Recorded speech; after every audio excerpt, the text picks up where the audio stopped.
Today, we're here to talk Miss Marvel, episode 3. I should have looked this up earlier. Destined. Destined. Yeah. All right.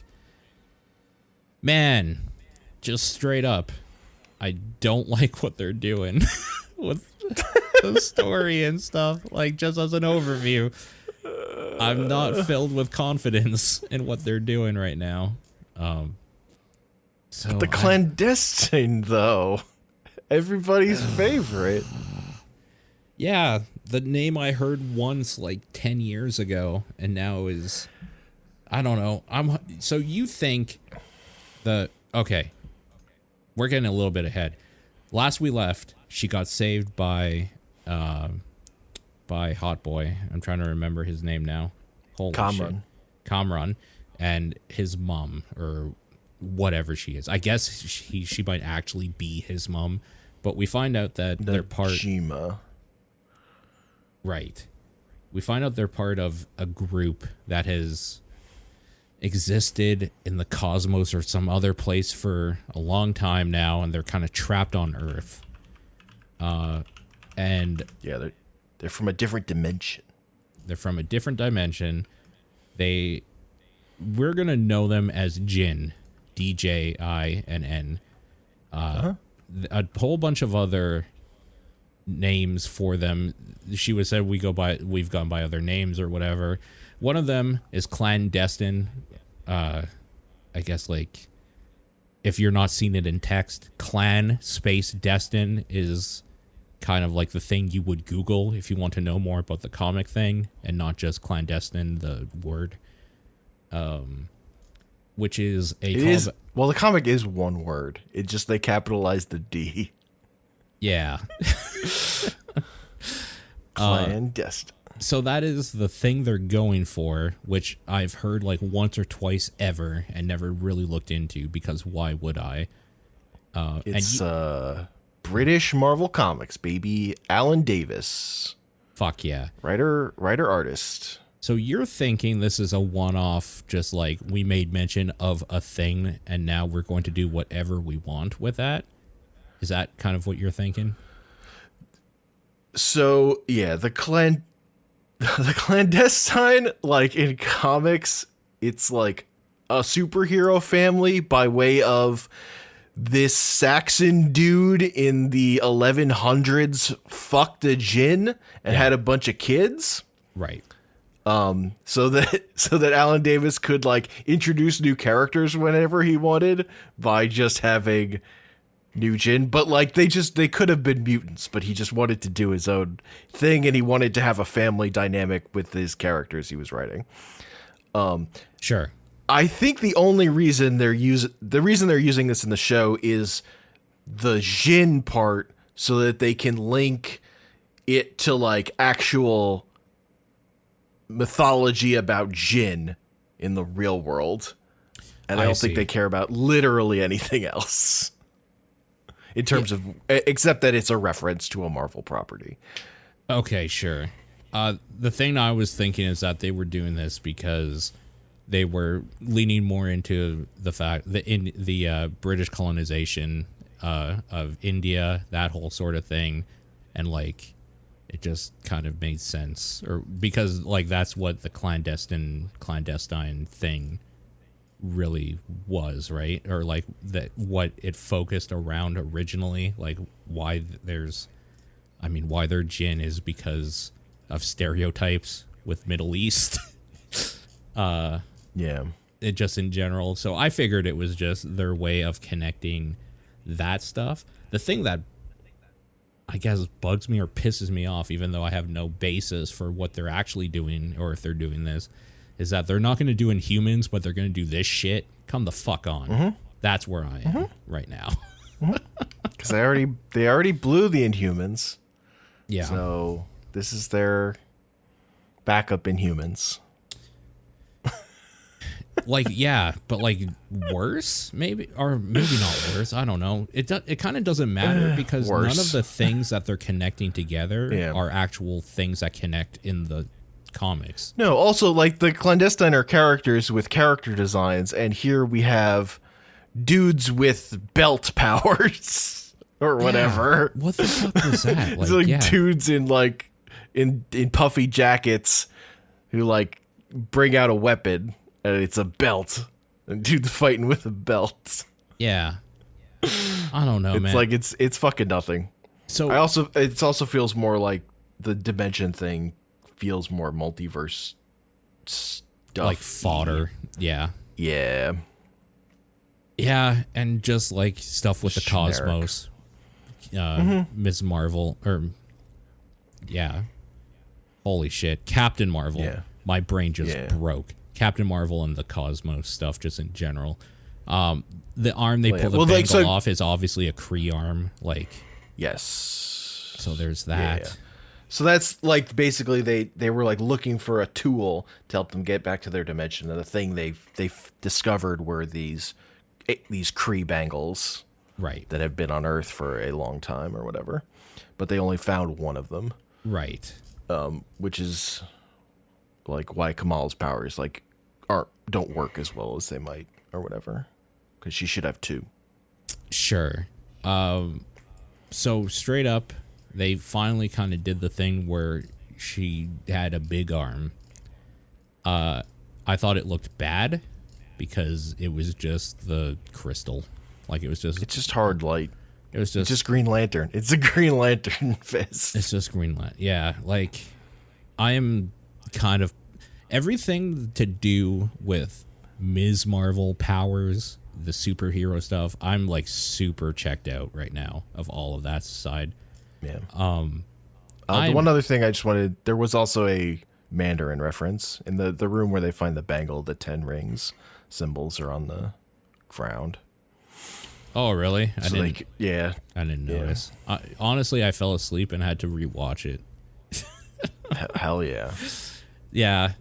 That's not because like I was bored, but because I was exhausted. So I rewatched it. Uh-huh. No, it's definitely a thing. Like I like Kamala. I like all the character stuff. Yeah. The like plotting and superheroics. I'm like, you guys are fucking this up. This is not good. I don't. There have been few times where I really thought, oh, they're kind of just going by the seat of their pants on this, and like, I don't think they know what they're doing here. This is one of the like biggest times I felt that. This has been a fucking shit show for the power stuff. So again, I fell asleep, like not even like through the whole thing or anything. I fell asleep for like 10 minutes in it, and then I just decided to rewatch it just to make sure that I didn't miss anything, because I fell asleep after she said she was going to like help out the clandestine group or whatever, the family, and the wedding is happening. That's the part I fell asleep in, and I woke up to them attacking, and I was just like, oh, I definitely missed a giant story thing. And the giant story thing was, hey, I have like a wedding to like worry about right now. I'll help you guys out like tomorrow, essentially.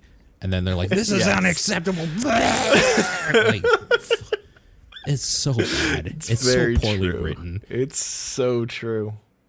Like literally the thing that sets them off is she sees a text like where her son is like, yeah, worry about the thing right now, and we can like, we'll worry about this after, essentially.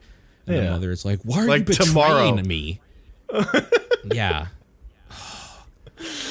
Fucking wait a day, lady. God. So what are they going to do? They're just going to like murder the family now or something. Like, it's so fucking stupid. I thought I missed a giant plot point, and I didn't. I missed a text that set everything off. It makes a text and a dance party. Yeah. To be fair. So I think this show... The dance party was more important. The dance party was great. Everything that's not the superhero stuff, I'm so in. Yeah. Well, I feel like the like director of the show is like focusing on the family and character stuff, and then like Marvel Directive is the bad, like reference the clandestine and fucking shit. Yeah, no, because there is genuine, like, they're having fun with like the cultural family thing. Yes, that's the part that like I feel is true. Like, that's the thing that Yeah. whoever's making this wanted to do good with, and they're doing fucking awesome with it. The stuff that's like, we need to connect this to the MCU, I think is lazy, poorly written, and just kind of fucking shitty in general. Yeah. Our villains, who we have like decided are Jinn, they literally are just dudes in puffy jackets. Yeah. I thought it was kind of a joke when he took his belt off and started throwing it around like a whip. It's like, this is the stupidest thing I've seen in a Marvel property in a while. Wow. All right. It's just his belt. God. I think the show is definitely at odds with itself. It knows it has to do superhero shit. But they don't have enough time to do it the way whoever's making this probably wants to. So they're throwing in stuff haphazardly, and I think that's why we get moments like the text message that sets off the villains trying to kill everybody all of a sudden, even though they were the good guys 10 minutes before. It's why we get lazy ideas on how the powers work or not work at all. It's really a shame. Honestly, it's really a shame because everything else is fun. Yeah, but just none of the superhero stuff is integrated at all, and it's incredibly bad. It is. And particularly in comparison to how good the other half of the show is. Yeah. She gets like her mask in this too. Nothing really happens with that. That's fine. It didn't need to, I don't think. I hope it does eventually.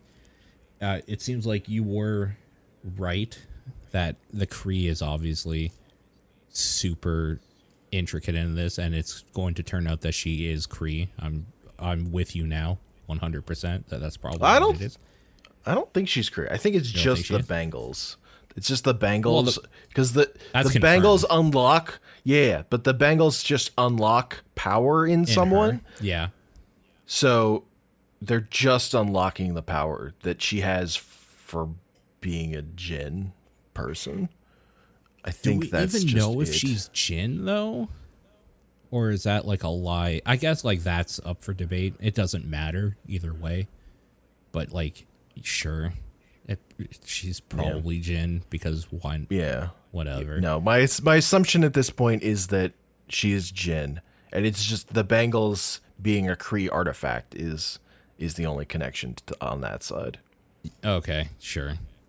It's going to like unlock her powers or whatever. Yeah, like she's going to get the other bangle at some point and be a total badass or whatever. Sure. I didn't watch Shang-Chi, so is there any like... Me either. Okay. I don't know. Maybe at some point you and I should do that. It's like, and just have that. Like, not even to necessarily talk about on a podcast, but like just to have it. Yeah. Yeah. Because it seems like it might be important. Maybe. I hear it's like fun, and I'm sure it's... The thing is that it's a Marvel movie, so at the very least, it'll be a watchable couple hours. Yep.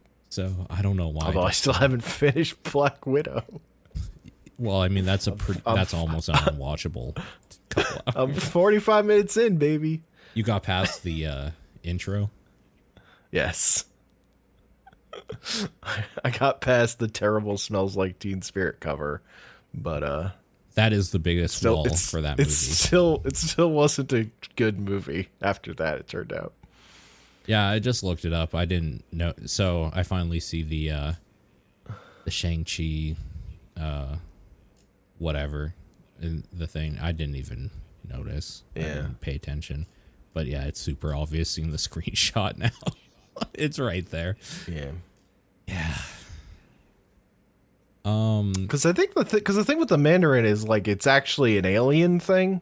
Mm-hmm. So that makes sense to me with it being with like the Kree shit of just like old alien shit being around. Yeah, sure. What did you think of Brown Jovi? That was pretty funny. I don't know.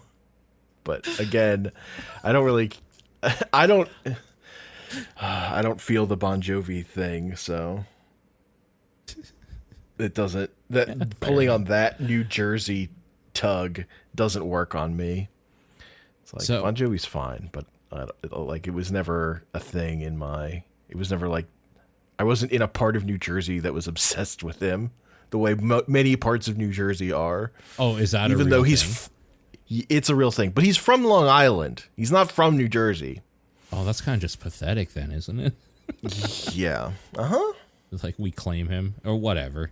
Canada claims a lot of shit that people moved here and then did good things. So I get it.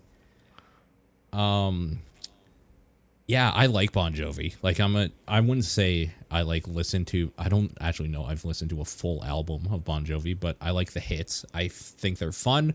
I've listened to his stuff more than a couple times just on my own. I won't skip his songs. Yeah. Their use of, what song was it in this one? Was it Living on a Prayer? I actually can't remember, even though I just watched it a couple hours ago. Too much music tonight. Happened. I think it was Living on a Prayer. It's terrible. Like the way they use that didn't feel like it fit at all, except for the whole like Jersey thing. It was Living bad. on a Prayer.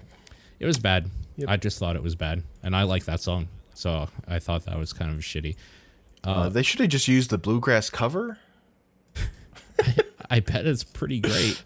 Honestly. I mean, strong affection for Nice Life, the bluegrass tribute album to Bon Jovi. It's all bluegrass covers of Bon Jovi songs. Very funny. Yeah, that sounds pretty great. I'll have to look that up after this, honestly. I mean, she does the fist thing in this. Well, a version of it. So, But it's not her fist. I mean, it's close. That It's light that emanates from her fist. So it doesn't hit me the way reading a comic about Kamala. no, I know. She just punches people, dude. Her fist gets big and she punches people. It's beautiful. Yeah. It's like the simplicity in it. It's fucking Yeah. I don't know. That scene felt like it was put in there to be a like, okay, we get it. Here it is for a second. Yeah. Yeah, no, I don't know. I'm trying to be positive about it, but like, I fucking hate her powers, dude, in this. I really don't like them at all. She's so boring to me. Yeah. They don't look cool. They don't look cool. She's called Nightlight right now. Like, You're not exactly. She's Night. she even knows it's not cool. That's the hero she is currently. She is Nightlight, so I don't know. There's that. Her dad still steals every scene he's in, talking to his son about like choosing like fear or love or whatever, like before the wedding. Just like really good heartfelt scene. Sneaking to the store, buying the fruit pies. Talking with Bruno, Whatever. that scene is way better than it should be for what it is. Totally. That guy steals the scenes he's in. He's just fun to watch. I really like him. Yeah, he's really good. I just looked up his name because I wanted Mohan Kapoor. Like he's on my list, on my good guy list. I like him a lot. Even Kamran is pretty okay. I still kind of don't get the whole like jealousy thing with Bruno that they have going on together because it doesn't. I seem was like it glad. fits. I was glad he just told Kamala that he got into Caltech at least. Yeah. It's not like continuing to have that like angst about that particular thing in that way of not telling her. Totally. That's such a like dumb tropey teenage drama thing. I'm glad they didn't go with it. Yeah. Yeah. Super good. I kind of think he's going to change his mind at some point because that's what happens. But, and the thing to talk about here is clandestine, the clandestines or whatever, the Majnun or the unseen or whatever the fuck you want to call them. They suck. The Jinn. They're really bad. They suck. They're fucking idiots. Yeah, they're really That bad. dude just has belt powers. I can't get over it. I will never get over that guy just taking off his belt, and now he's got a longer belt. He used his belt to throw, like, Bruno into a chair, or a chair at Bruno, I can't remember, and that was funny, but other than that, fuck that guy. Dude, you're just like, you hit a fucking teenager, Yeah. and he's still alive. Fucking good job. I know, what super villain or whatever hits a normal teenager, and that teenager walks away. So like, ow, that really hurt. I mean, I'm fine, but ow. So fucking dumb. Yeah. I need to know if there's anything else we need to talk about here, so I'm just quickly looking through. Like, what the fuck is wrong with having, like, villains with character designs? Why are they so allergic to it? Totally. Yeah, I don't get it either. I loved the wedding. The wedding was great. Yeah. No, the thing is that stands out so much more in a show that actually has, like, thoughtful design work and, like, use of color in, like, normal scenes. Yeah. But then for its action, all of that goes away. Yeah. There's I remember the scene, another scene I remember vividly as I'm trying to remember scenes with the actual fucking villains, and I only remember Belt Guy. The other scene I remember is when they steal the brother's shoes. And he comes out saying, like, you're only supposed to hide one pair of shoes, not all my shoes, and everybody laughs. And it was like, that was just a nice part. That was a good part. And that should not be what comes into my mind when we're talking about a superhero show. Yeah. So fucking stupid. It's, like, really annoying. Yeah. I just looked it up because I wanted to see something. Did you know that hiding the shoes is a wedding tradition? Actually, called Juta Chori, apparently. Bride and groom are asked to remove their shoes before stepping inside the mandap where the wedding ceremony takes place. During the time, the bride's sisters steal the groom's shoes as a prank and promise to give the shoes back only if they get a handsome fee in return. It's a little mean. Jesus Christ. That dude's broke. Now he has to ransom out all his shoes? Man. Yeah. And like when you think about like oh man, this is like really dark in my head right now, but just like follow me for a second, right? Is this a tradition because of the way that India has been left in poverty so poorly that like it literally was just, this is a good time to like see if we can get the new family member to give us some money so we can like survive or whatever? Like real dark. It's like, yeah, see, it's fun. We steal the shoes and then demand money for them. Oh, man, the British are terrible. They've done some fucked up shit. Anyway. Yeah, man. That was just interesting that I really like all the little tradition stuff that they incorporate in here. And that's the stuff that makes it fun. Like, it makes it feel proper. Literally why I'm watching at this point. Yeah. That's sad, though.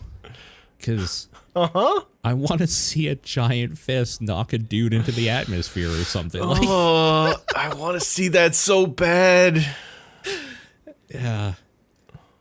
Oh, the last thing we should talk about is that she has like a vision of a train that's like about to hit her or them, I guess, in like roughly the end of the fight or the end of the episode that says Karachi, which is a place, like it's a area. I think in India or Pakistan. I can't remember. Somewhere in that area. Just for people who might not know. And then she gets like a call from her nanny saying, her grandmother saying, did you see the train? You need to come visit, come to Karachi or whatever. And that's kind of it where is the largest city in Pakistan. In Pakistan, okay. Sure. So that's where we're going next episode. And that's exciting because I actually want to see how they do Pakistan and that whole sort of thing. And yeah, I kind of no longer give a shit about any of the cosmic power stuff. I'm so into just like learning more cultural stuff from this show. Yeah, that's all I can. I have negative faith in any of the superhero stuff they're gonna do. So I'm just here for characters and cultural stuff. Sure. What do you feel about the idea that Kamala is going to be the new leader of the the Young Avengers? Do you agree, disagree with that theory, idea? The Captain America, if you will. Captain America is fine. Besides, I mean, the actual Captain America. I could see, yeah. I mean, I could see her being the heart of a team. Uh-huh. Oh, you mean like the Hulk? But not like the tactical leader. Sure. Yeah, no. Definitely not. Definitely not the leader. I don't know. I think it'd be interesting to see. I would love to see her and Kate Bishop on the screen together. Hell yeah, dude. I want that so bad, but we're definitely a few years probably away from that. Yeah. Maybe? I don't know. I guess it's not that far off. She's in Jersey. Like, you can't take too many years or these actors will be older. They won't be teens anymore. That's true. Yep, that's true. That's the thing I keep thinking about. Like, yeah, you can't really play the long game on the Young Avengers. That doesn't work. They just become the Avengers. Yeah. In real life. Do you think people grow up? Do you think they connect the Jinn to the Eternals in any way? No. No? Okay. I think they just exist the way they exist in is so many things in Marvel Comics exist as basically the same thing but never interacting. Yeah. Yeah, I suppose so.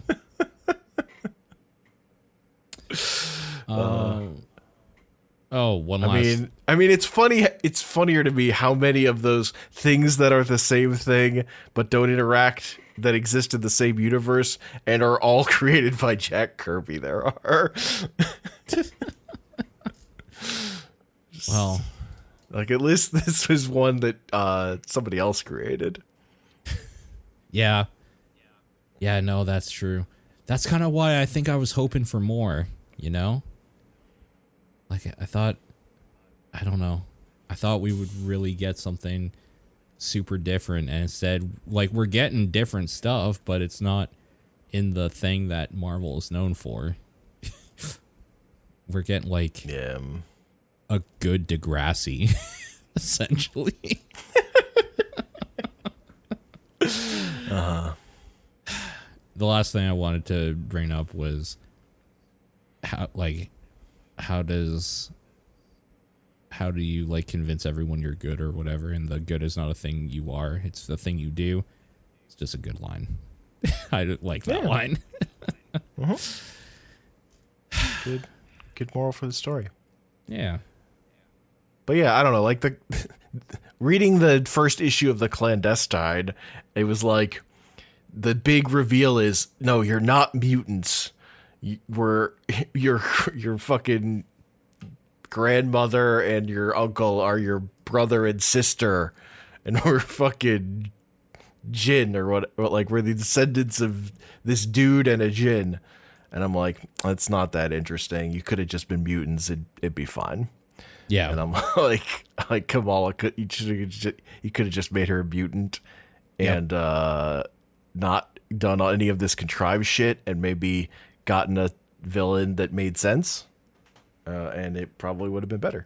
Yeah, I feel like the only reason they're doing the Jin thing is because they're opening up kind of a more blank slate that they could do whatever with and somehow connect it because nobody gives a shit about that. Like, you know it's bad when more people would care about you fucking up the Inhumans than clandestine stuff. Yeah, I mean, I just think the MCU operates with some stuff as being like, we want to reference a thing for people who blog about Marvel movie shit to talk about the comic this references or whatever. It's like, it doesn't have anything, like, it's not a comic anybody cares about. It's not about like that end of it. It's just about like creating the people talking about the thing. And the comic itself just is irrelevant. Yeah. It just had to be a comic. Yeah. Yeah. And I just wish they would have like figured out a good story instead of like, Yeah. I don't know. I hope we're proven wrong. Like, That would be cool. I hope we're like made to. I hope by next time we're talking next week or whatever, we're made to look like complete fucking morons who had no faith. But I have a feeling we won't be. Yeah. I don't know. I hope we're wrong. But yeah. Yeah. Man, imagine if the Shinjas suddenly all got character designs. That'd be great. Oh. Yeah. Kamala all of a sudden just started like bending around, all getting all wobbly and shit. I'd be into it. Oh. Imagine There's wobbly like a Kamala, there's like a though. there's like a 1% hope in my heart that if she when she gets that other bangle, she'll get wobbly. It like But absorbs into her or something. Yeah, like unlocks her true power. But I just don't think it's gonna happen. I think it's more likely that she's going to lose the bangles here, and Ms. Marvel is where she's going to pop off the movie.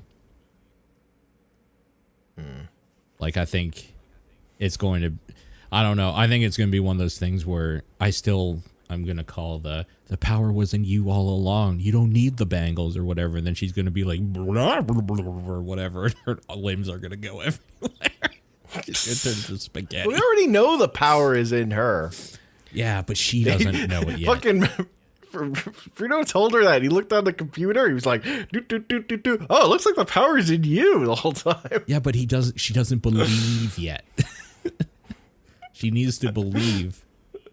She needs to see there is no bangle. She needs to play Parappa. She needs to believe. And then everything will be okay. Crack, crack, crack the egg into the bowl. Well, I mean, at this point, we're going to finish it, obviously, right? Yeah. Like, why wouldn't we? I think I'm just going to get those comics on my tablet and read them. Hell yeah. Because this is definitely... You know how if you have an itch, it feels really good to scratch it? This is definitely, like, pouring powder and, like, poison ivy on that itch. Like, it's just like it's scratching bits and pieces of it, but overall it's just making it worse and spreading all over. So I think I'm just gonna do the thing and then just kind of follow this wherever it goes and not I think the expectation is what's making me disappointed, because that's what always happens. I don't know. I'm still in. I want more Pakistani stuff. I think that stuff's dope. Anyways, on that downer, we'll be back next time. My fun little fact to send us out on. Okay. There were... Alan Davis left the Clandestine, and then there were 4 more issues that he didn't write. Okay. And then before the book was canceled, and then when he wrote the characters again in an X-Men and Clandestine miniseries, he revealed that those 4 issues were a dream and they never happened because he didn't write them. Yeah, so nobody gives it. Maybe that's why Marvel is using it, because nobody gave a shit, so they can literally just do whatever they want with it. Maybe. It was such like one person's like project. Like it was such an It was Alan Davis's thing. And it's kind of funny to me that they're just using it, just the name. Yeah. And like doing nothing. Like, yes, and this was also a dream. Or whatever.